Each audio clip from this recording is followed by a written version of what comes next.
how to find the missing animated GIF button on the keyboard on the Samsung Galaxy S23, S24, or the S25.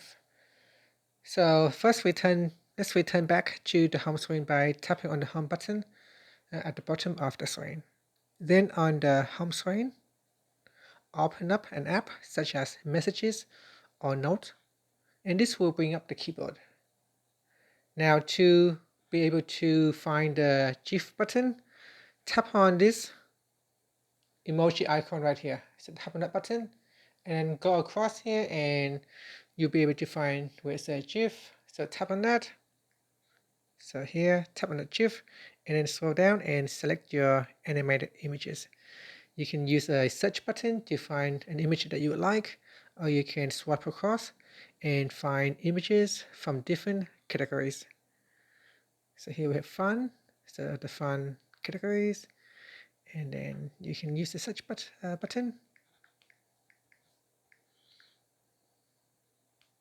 and then simply just tap on it and to insert into your messages or into your note.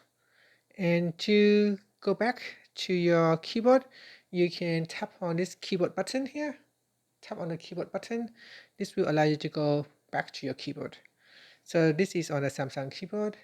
It should also be available if you are using Google Keyboard or Gboard. And that's it. Thank you for watching this video. If you find it helpful, please like and subscribe to my channel for more videos.